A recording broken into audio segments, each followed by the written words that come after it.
My journey began at the age of 25, when I found myself living in the quaint old house my grandmother had left me. It was a modest, sturdy home nestled in a serene suburban neighborhood, a stark contrast to the hustle and bustle of city life. My grandmother, a warm-hearted woman from my father's side, had always ensured that I lacked for nothing. Although not the newest or most luxurious, the house was well-kept and sat amidst a backdrop of peaceful mornings filled with birdsong. My name is Camila, and at that time, life seemed relatively simple. I had secured a stable job, owned my place, and believed I was surrounded by a loving family, my mother, my stepfather, and my younger half-sister Luna, who had just celebrated her 20th birthday. They lived in a modern house closer to the urban center, still burdened by a significant mortgage that was far from being paid off. One Sunday afternoon, during our habitual coffee catch-up, my mother approached me with a proposal. "Camila, honey, can we talk?" she began, her tone both serious and excited. "You know, your stepdad and I have been thinking, this house of yours, with its quiet location and spacious garden, it's exactly what we've always wanted." I listened, curious about where this conversation was leading. She continued, "And I've noticed your commute to work is quite exhausting from here. Our house is much closer to your office." That's when she unveiled her grand plan. We should swap homes. They would move into my grandmother's house, and I would relocate to their more centrally located city house. "Just keep paying our mortgage," she suggested. "Think about it. You'd save so much time commuting, and our house is larger, more modern." The idea wasn't without its merits. Their house was indeed closer to my workplace, updated and more spacious. "What about the legal paperwork?" I inquired, thinking about the practicalities. "Oh, honey, we're family. Why waste money on lawyers?" "You know I'd never do anything to hurt you," she replied, dismissing the need for formalities with a wave of her hand. Thus, the swap happened swiftly. I adjusted well to the new environment, sending the mortgage payments to my mom each month, often adding a bit extra to help them out even faster. I also invested in renovating the place, updating appliances, and redecorating several rooms. For 5 years, this arrangement continued without a hitch. I enjoyed the reduced commute and the comforts of a modern home, confident in the solid agreement I had with my family. However, everything changed after a routine business trip. I had spent 4 weeks out of state, engaged in meetings and presentations, eagerly anticipating the comfort of my bed upon return. But as I arrived home on a chilly evening, something felt amiss. The porch light was on, and an unsettling surprise awaited me. I was locked out, unable to access the life I thought I had securely built. As I approached my home that evening, I immediately sensed something was off. The porch light was on, an odd occurrence since I lived alone, and was certain I hadn't left any lights on. "What the hell?" I muttered under my breath, frustration bubbling as my key refused to fit the lock.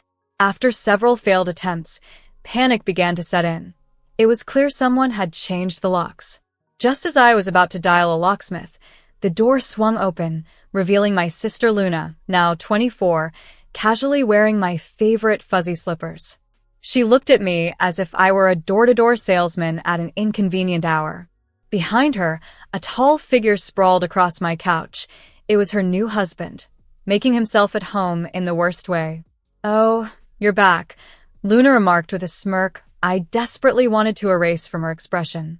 "Your stuff in the garage," she continued nonchalantly as I stood there, suitcase in hand, struggling to comprehend the surreal scene. "My stuff? What are you talking about?" "This is my house," I exclaimed. "Not anymore," Luna replied, examining her nails. "Nails our parents financed despite their constant complaints about financial strains. Mom and Dad gave it to us as a wedding present. We're living here now." The ground seemed to shift beneath me. "Are you insane? I've been paying the mortgage on this house for 5 years. "Yeah, about that," Luna said, rolling her eyes in a dismissive manner reminiscent of our mother. "That's not my problem. Mom and Dad gave us the house, so—" She gestured towards the driveway dismissively. "You need to leave. Get off our property before we call the cops." As I stood on my porch, suddenly rendered homeless, Memories of past injustices surged. Luna had always been the favored child, receiving new iPhones, designer clothes, and even a brand new car for her 18th birthday, while I made do with less and worked through community college. Trembling with indignation, I watched helplessly as Luna began to shut the door on me. "Where am I supposed to go?" I demanded. She shrugged indifferently. "Not my problem. Get a hotel or something. Just don't come back here." The door slammed, sealing her betrayal. I could hear laughter from inside, the sound of my sister and her husband reveling in their usurpation of my home, the home I had invested in and paid for over the past 5 years. I don't recall walking back to my car, nor the drive that followed. My destination was the house I had swapped with my parents, the home my grandmother had originally bequeathed to me. The injustice of the situation was overwhelming. The pattern of favoritism was clear, but this betrayal was a new low, surpassing any past grievances over trivial items. This was about my home, my sanctuary. Fueled by a mix of rage and desperation, I stormed up to the door of my old house. The porch light threw long shadows across the garden I had once tended. My hand clenched into a fist, and I pounded on the door, demanding attention. "Mom, open up. We need to talk about what Luna just did," I shouted. I could hear hushed voices and footsteps inside, but the door remained closed. Then, through the wood, my mother's voice, muffled but firm, reached me. "Camila, go away." My heart sank. "Mom, open the door. Luna just locked me out of my house." But the door stayed shut, the silence from within confirming a harsh reality. My family had turned against me. The betrayal cut deeper than any material loss could, leaving me to grapple with the loss of what I once called home and the evident fracture in my family. The confrontation with my family unfolded on the doorstep of the home my grandmother had left to me. As I stood there, my stepfather's voice chimed in from behind the closed door, his words tilting my world off its axis. "That house you've been paying the mortgage on for 5 years? That's not your house anymore, and this isn't your house either. This is our house now." His declaration sent shockwaves through me. "What are you talking about? This is my house. Grandma left it to me," I countered, my voice rising in disbelief. "You need to leave," my mother added, her voice stern, the tone she adopted when she believed she was being perfectly rational.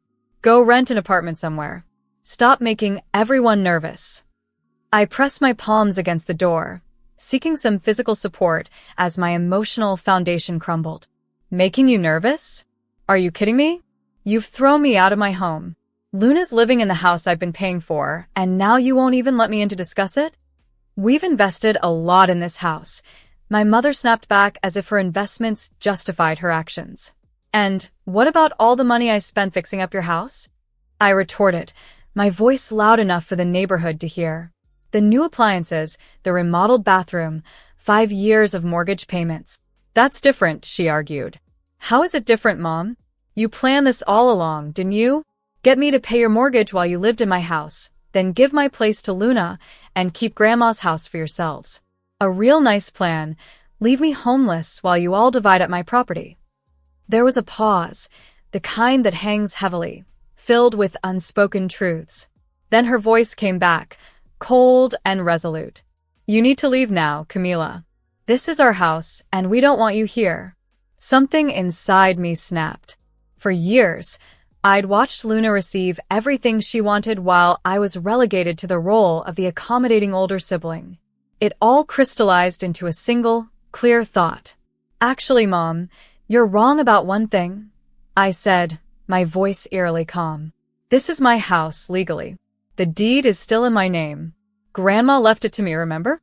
And since you're so fond of kicking people out of their homes, maybe it's time I return the favor." "You wouldn't dare," my stepfather growled from behind the door. "Try me," I shot back, the fight hardening in me. "I'm done being the nice one. I'm done watching your favor Luna while you use me. Get out of my house, or I'll have you evicted legally." Silence followed my ultimatum. I waited a moment longer, then turned and walked away. I had nowhere to go, but I knew what my next steps would be. An hour later, I checked into a cheap hostel, my suitcase still packed for my business trip. Pulling out my phone, I started searching for a lawyer. The lawyer I hired, Mr. Gabriel, was efficient and no-nonsense. Within 3 days, he had prepared all the necessary eviction documents. We stood on my porch as he knocked, his knock sharp and professional. My mother opened the door, her complexion paling as Mr. Gabriel presented the eviction notice. "Good morning, Mrs. Carter," he greeted her, his tone crisp and businesslike. "I'm here on behalf of your daughter, Camila, the legal owner of this property. I'm serving you with an eviction notice." "You can't do this," my stepfather blustered, appearing behind my mother, his face red with fury. "Actually, we can and we are," Mr. Gabriel replied coolly. "You have 1 day to vacate the premises. If you fail to comply, we'll be forced to involve the police and pursue legal action for forcible eviction." I watched silently as my mother's expressions cycled through shock, anger, and finally, fear. She tried to meet my gaze, but I looked away, done with her manipulations. "Camila, honey," she began, her voice dripping with feigned sweetness, "we can talk about this. The time for talking was before you locked me out of my house and gave it to Luna." I interrupted her firmly. "1 day, Mom. That's all you get." Those 1 days were some of the longest of my life, a tense countdown to reclaiming what was rightfully mine. I spent several anxious days in my hostel, my heart skipping a beat every time my phone rang. To my surprise, they did follow through, and on the morning of the 5th day, Mr. Gabriel called to inform me that my parents had finally moved out. When I arrived, they were loading their last boxes into a moving van. My mom stood in the driveway with tear-stained eyes. "You're no daughter of mine," she hissed, her voice laced with anger and sorrow. "You're a traitor after everything we've done for you." "Done for me?" I responded with a laugh, though it was far from joyful. "You mean using me to cover your mortgage for 5 years while you schemed to take over my house?" "Yeah, thanks a lot." Without another word, she climbed into their car, and I watched as they drove off to their new rental, the moving van trailing behind them. Soon, the driveway was deserted, and the house was indeed mine again. Inside, the place was a mess, drawers left open and items scattered everywhere, though thankfully nothing was seriously damaged. Standing in what was once my grandmother's living room, now mine, I realized with stark clarity that I was done footing their mortgage bill. They had violated our verbal agreement the moment they locked me out of the house I had been financially maintaining. I settled into my grandmother's old rocking chair, surrounded by her lingering presence, and for the first time since this ordeal began, a smile crept across my face. Thoughts of all the money I'd invested in the house rushed through my mind. The new kitchen appliances, the pricey water heater, the bathroom renovations. I had treated the house as if it were truly mine, foolishly believing it would someday be legally so. The real sting was the mortgage.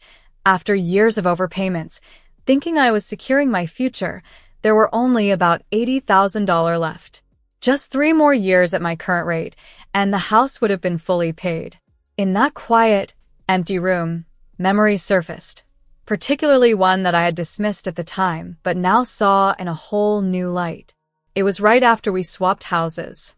My mom, sitting at her new kitchen table, had stirred her coffee with that deceivingly innocent look. "Camila, honey," she had begun, "since we're living here now, maybe you should just transfer the house deed to us. You know, to make it official. We'll sign our house over to you once the mortgage is paid off, of course." Her proposal had seemed reasonable then, but I had a better idea. "Why don't we transfer the mortgage to my name now, and I'll keep up with the payments? Then I'll sign over Grandma's house to you immediately." The fleeting change in her expression before she masked it with a smile should have been a warning. "Oh no," she had replied quickly. "That would be too complicated with the bank.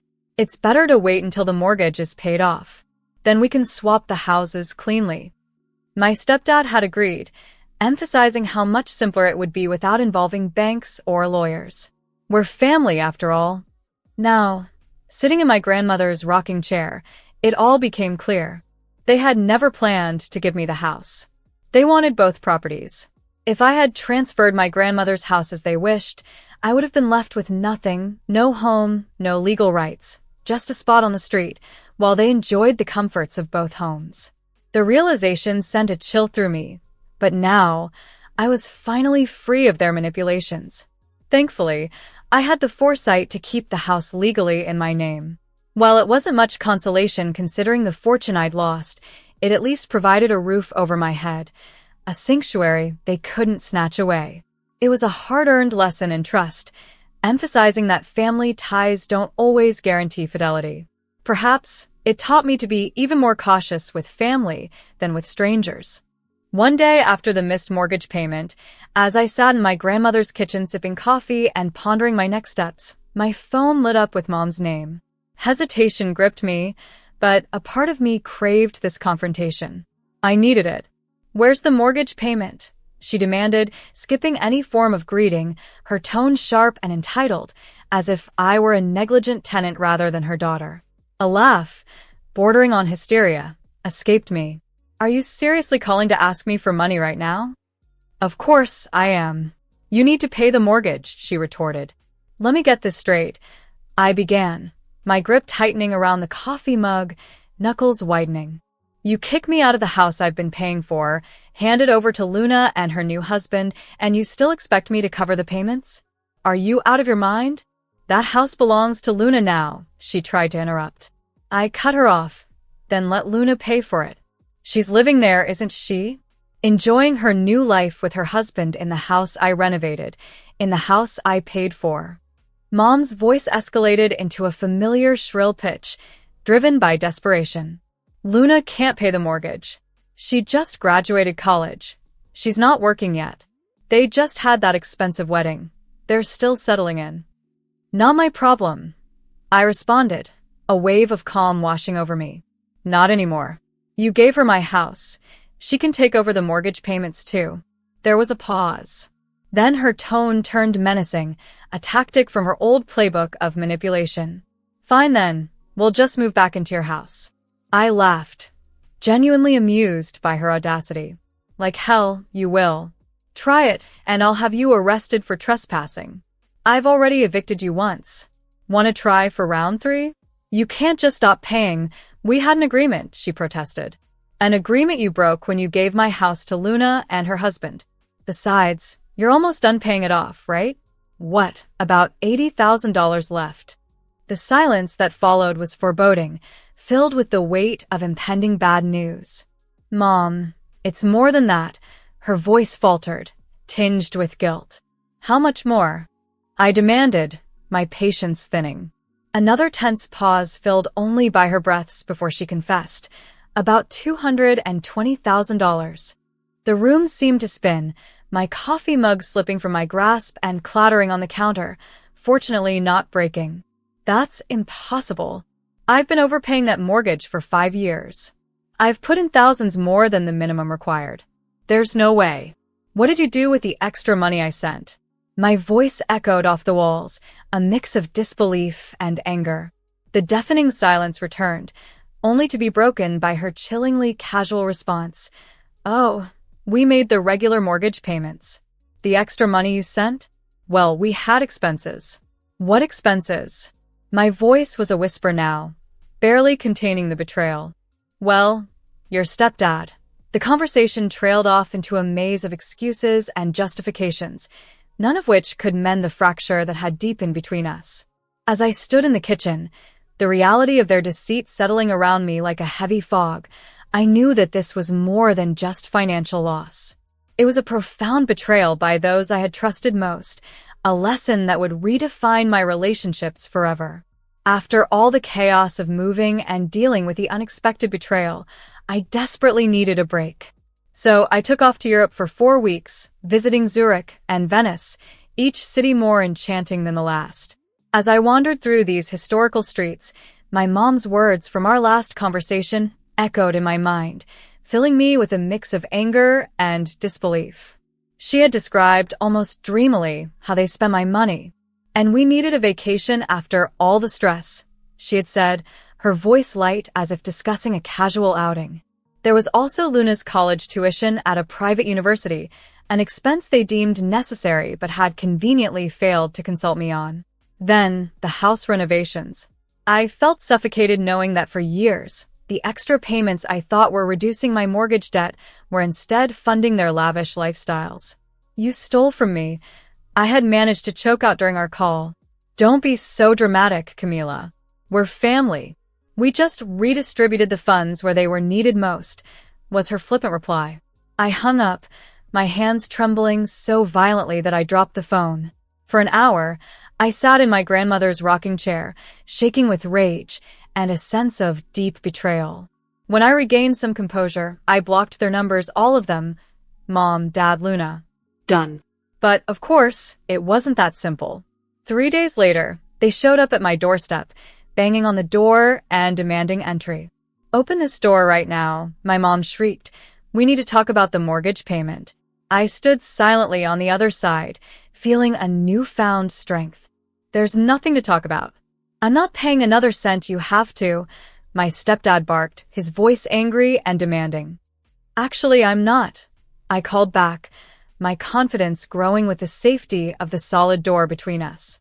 "But you know what I do have?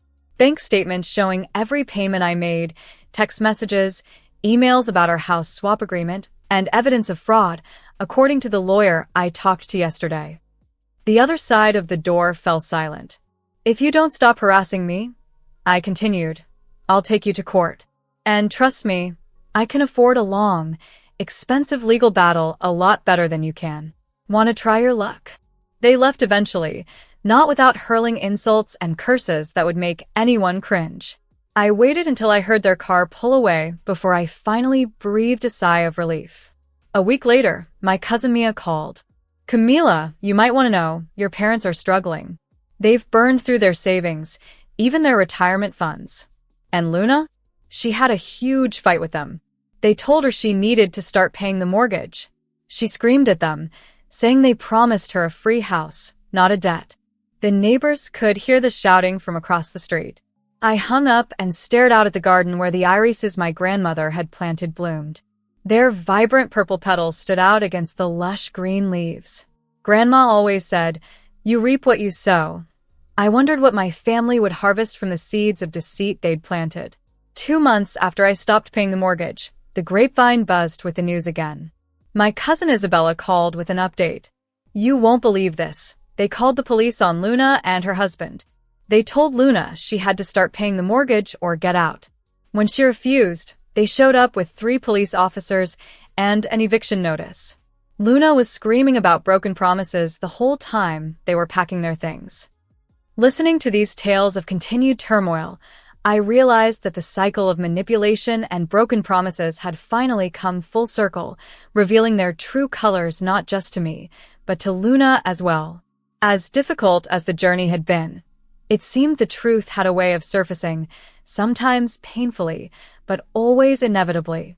The chain of phone calls began to unravel the financial chaos within my family. Each relative added another layer to the story. Aunt Ava revealed how various family members were approached for loans. Uncle Mason shared their failed attempt to refinance their home. Cousin Rowan brought up their exploration of reverse mortgages. But it was Aunt Elizabeth, the keenest observer in the family, who delivered the most shocking news. In hushed tones, she confided that they had taken out personal loans for my cousin Luna's luxury car, a sleek Mercedes she received as a graduation gift. Even more astonishing, they had financed Luna's extravagant honeymoon to Hawaii. As I absorbed this information, memories of my financial sacrifices, countless meals of ramen noodles to afford extra mortgage payments, flooded back to me. The puzzle was finally coming together when my friend Ava, who works at the bank, met me for coffee. With a look of concern, she disclosed that my parents were severely behind on their mortgage payments. "They've received a demand letter," she whispered. "They're 2 months behind, and the bank is close to foreclosing."